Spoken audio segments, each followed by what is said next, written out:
Really good to be with everybody this morning. I'm Ben Cooper, Program Manager in the Bay Area Multifamily Building Enhancement, or BayREN Multifamily Lead. I work at StopWaste. Ortensia, do you want to introduce yourself? Yes, so I'm Ortensia. Can you hear me? Yep. Can you hear me?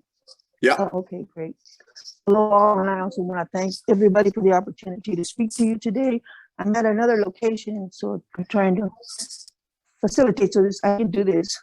So anyway, I'm Ortensia Lopez. Start my video. Oh, okay. Is that you, Ben? Yeah, I'm on, Ortensia. We can hear you. Ben? We can't see you. But Oh, that's okay if you want to keep going. oh, that's what this is. Okay. Okay. Well, anyway, yes, and I think Alana shared that I retired from El Concilio, San Mateo County. So today I will be speaking with Ben on our project. Awesome. And You want just to slide two, mention Ben? that StopWaste is a local government agency that serves Alameda County. We reduce waste in all its forms: physical waste, energy waste, water waste. We run programs and provide grants to help folks in our county do that to businesses, schools, and residents. Ortensia, do you want to tell us a little bit about El Concilio, Nuestra Casa? Yes, and so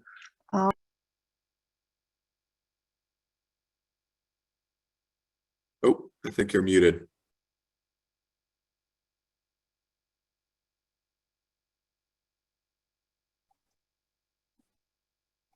I'm not muted. Oh, I can hear you now. I didn't mute. Something else happened, like it went and came back. So again, El Concilio, San Mateo County, and Nuestra Casa were the two community-based organizations that partnered with StopWaste and San Mateo County Office of Sustainability to look at the issue of NOAA. El Concilio has been around since 1980. We're involved in direct services. Nuestra Casa has been around since 2014. And I want to shout out Vicky Avila, who's the project director of that project that worked with us jointly with our sister organizations, providing a multitude of services, primarily looking at insecurities of food, housing, utility, and digital divide, as well as public policy advocacy for local issues. El Concilio also has been involved in the energy sector since 2004, working with the Energy Savings Assistance Program, as well as the Low Income Weatherization Program, the Moderate Income Direct Install Program, and the Peninsula Minor Home Repair Program. Awesome. Thanks, Ortensia. And yeah, the Bay Area Multifamily Building. Oh, go ahead. No, it keeps showing on my phone that it's going off, so I don't know if I'm getting, but okay, go ahead. We're going. I'm sorry. Go ahead. I can hear you. No worries. So yeah, the Bay Area Multifamily Building Enhancement Program, or the BayREN Multifamily Program, it's around 2014. I actually used to implement it when I was with San Francisco Department of the Environment. It's a multi-measure whole building program that provides energy efficiency and electrification upgrades, and we've upgraded well over 5% of the multifamily building stock across the Bay Area. So by that metric, we've been relatively successful. However, our success, if you want to call it that, has been predominantly with market rate rental housing, kind of more expensive market rate housing, condos, and deed restricted affordable. And that's all great. But where we've fallen pitifully short is with naturally occurring affordable housing, unregulated or unsubsidized rental housing throughout the Bay Area. And that's what we'll be presenting on today, because we hosted listening sessions to connect with folks who live in those buildings to learn more about them and what it's like to live there. So what is naturally occurring affordable housing or unregulated, unsubsidized affordable housing? You know, I should start by mentioning that I really don't like the term NOAA. I don't think there's anything natural about redlining, institutional racism, and the history of housing in this country. So I'm glad that, you know, other panelists like Eric and Stefan brought up other terms we can use, like unregulated or unsubsidized affordable housing. But it's generally defined as affordable rental housing within a certain geographic area that's below the area median or average rent.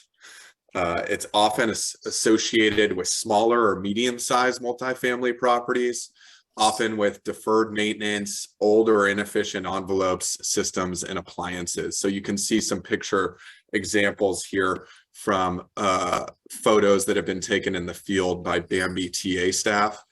You know, in the upper right there's a really rusted out forced air furnace. In the lower left, there is a gas stove that hasn't been maintained properly. Anytime you're seeing that yellow flame, you're putting off a lot of carbon monoxide into the space, which is not good for people's health. We know, and part of the reason, again, we got into this is we know that a relatively high proportion of folks in the Bay Area live in unregulated or unsubsidized affordable housing. We don't know exactly what that is because there's no commonly accepted definition that defines this type of housing. So that's something I think that, you know, everybody on this call can start to think about more critically over time. So why focus on NOAA unregulated, unsubsidized affordable housing, and why with Mateo County and Alameda County? So the Bambi program is now becoming an equity program as defined by the CPUC. And as I acknowledged before, we've historically done a pretty poor job of serving NOAA properties, and we want to change that. When we put out the idea for listening sessions, we put it out to a number of cities and counties around the Bay Area. Some did show interest. Some that did show interest were unable to get formally involved with competing priorities, and that's totally fine. Understand that. One thing we did get from San Mateo County and Alameda County was active engagement around kind of the reasons for doing this work, and also that it crossed over with work they were already doing. I do want to pass it off to Ivana to describe the program or contracts they had in place that made this a little bit easier for us to do. Sure, thanks, Ben.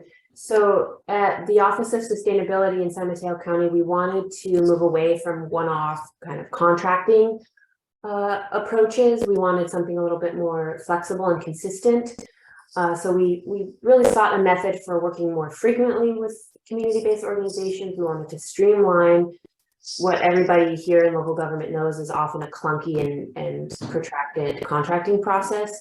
And we wanted a more routine way of leveraging community knowledge and trusted relationships so that we could do more effective community engagement. So we set up something called an on-call contract where we can flexibly bring CDOs onto projects. And we have, you know, a ongoing way of paying them for their expertise. So if you're interested in how we do that, I'd be happy to connect to the right person in my office. Thanks, Ivana. And Ortensia, can you describe your experience with that process? Sure, and I think Ivana did a very good way of characterizing it out. Basically, you know, it was a relationship that was strengthened and enhanced through a developing partnership. We were growing and learning together, more than like a shotgun wedding when organizations and government are required to work together. And I think it had to do with the lens. They were looking for a more inclusive lens of the whole issue of DIE. And that meant that people working had to have a commitment to work together, to learn from each other, and to stay the course. And it's something we had to regroup and recharge. We would work through it and then come back. And I think that's also what added to working with StopWaste, because we ran into situations where we had different ideas or understandings, and we educated each other about it. And then from there, we would continue to work forward. The biggest thing also was that we were recognized, the communities we work with, as well as the CBOs, were recognized.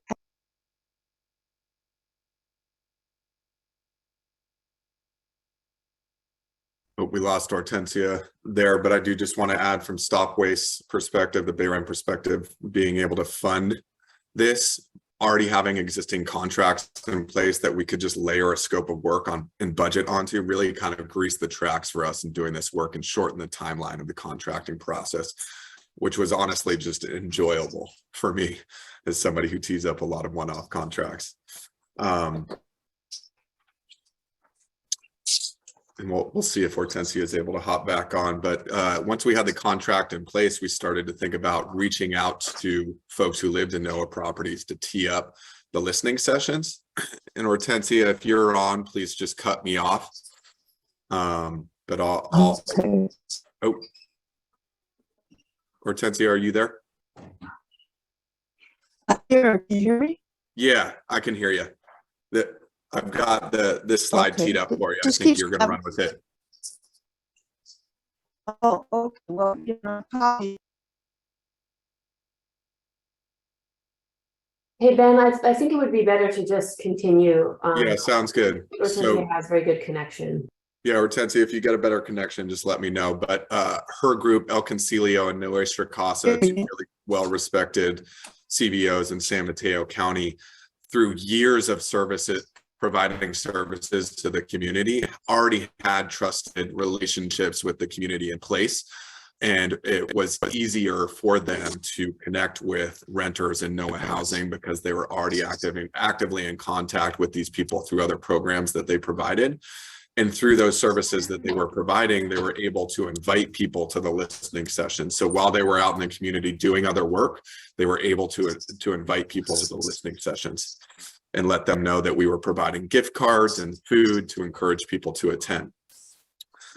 There was also one-on-one follow-up and calls to ensure that folks were going to make it, and the timing still worked. Both El Concilio and Nuestra Casa, as I mentioned, are doing work in the communities where this NOAA housing is. So it was relatively easy for them to get the renters together. We'll talk about owners in a couple slides here. So I realize this is a very text-heavy slide. I don't expect you to read it. It's more just for you to use when these slides get sent out as a follow-up. But I just want to note that these were the questions that we went through in the listening sessions with the renters. And we really wanted to create, we didn't want to get in there and ask specific questions about their energy use and how we can change our program. We really wanted to gain more of an understanding of what it was like to live naturally occurring affordable housing or unsubsidized, unregulated housing, and then take that information to think about how we run our program. So as you can see here, I'll rattle off a couple of questions. You know, the first one being, what do you like about where you live, both the building and the neighborhood? Describe your current apartment and building. Very open-ended, but once you create that atmosphere of trust within the listening session and people see that there are other renters there going through things that are similar in their lives, they really started to open up and tell stories that provided us some really useful qualitative information. And the last question was, think of a recent time that something was broken or needed repair in your unit or building. What happened and how was it handled? We know that deferred maintenance is an issue at these properties, and we wanted to get a sense of how issues were not being handled. On the owner side, I'll just be honest, it was incredibly hard to get owners to participate. The 3 or so owners, I think that we got to one meeting, were personal contacts of folks at CVO helping us, El Concilio and Nuestra Casa. I think the impact of the pandemic affected that. A lot of the owners are mom and pops and tend to be a bit older. So we're going to keep trying on this front. I do want to mention that in Alameda County, where we did a similar listening session with renters, we weren't able to get any owners to buy in. But we did spend some time thoughtfully putting together a list of questions to engage these owners. Again, not expecting you to read it, but want to provide it as a resource should you decide to engage with these two groups of folks or any two similar groups of folks through listening sessions where referencing these questions or using them might be helpful to you. Okay, Ben, just wanted to give a quick time check. We have about 5 minutes left. Great. Thanks, Ivana. And Ortensia, if you're on and have good reception. So things that learn and questions to keep in mind. You know, I'll be honest, there wasn't anything that was groundbreaking that we learned that was like, okay, this is very directed change that we're going to make to the program, but that wasn't necessarily the intent. Some really impactful things that we learned or were reinforced through these listening sessions were that undocumented Documented renters typically live in NOAA housing, and they're really hesitant or feel fearful to engage with the owners or managers of their properties or government programs for fear of some sort of retribution. So a question for us to think about as an energy program that I don't necessarily have an answer for right now, but I'm very actively thinking about, is how can we as an energy program, knowing that we're going into buildings and potentially engaging with or at least passing by the renters, help allay that concern that we're not there to enforce anything. We're only there to help make their building a healthier, more energy efficient property. Another thing we learned is that renters want upgrades to their properties. As you saw from the pictures that I presented before, a lot of the systems and the buildings are somewhat or very run down. But the catch-22 there is that they feel through either things they've experienced or heard about second or third hand through friends and family, that upgrades to a building, it makes them fearful of placement increase associated with those upgrades. I think we've all heard of buildings that have been bought. Tenants or renters have been forced out as the buildings have been upgraded and rented out for a lot more money. We haven't seen data that's proven that energy programs and associated upgrades lead to displacement, but it's something we want to be cognizant of because it's obviously a fear of the folks who live in these buildings. And I just want to note, like, there's some right sizing or kind of humility here that needs to be taken on as an energy program. We're not going to solve the multifaceted problem of housing here in the Bay Area or nationally, but I do think we can make a marginal difference by doing our job, which is to get in there and to provide as much money as possible for these upgrades, for these energy upgrades, that then have the effect of reducing operational costs for the owner and reducing utility bill costs for the renter.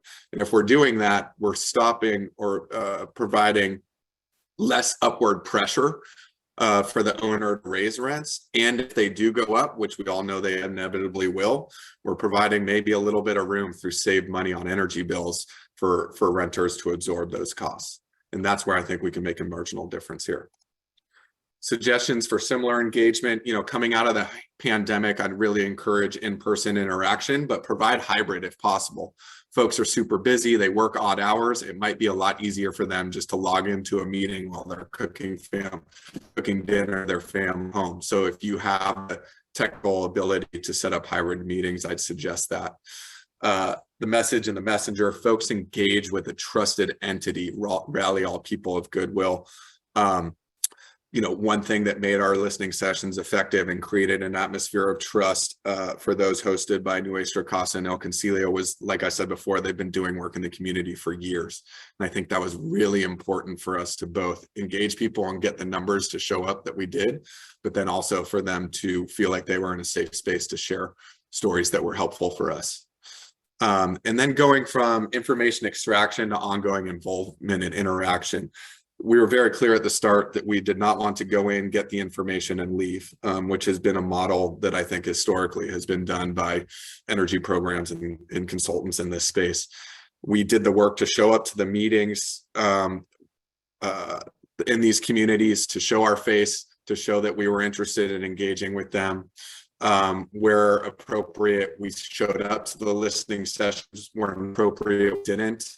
And we gave a follow-up report to these folks to let them know what we learned from the sessions. And we're also going to keep showing up over time. I fully expect to engage with the communities where we've done this work in an ongoing manner.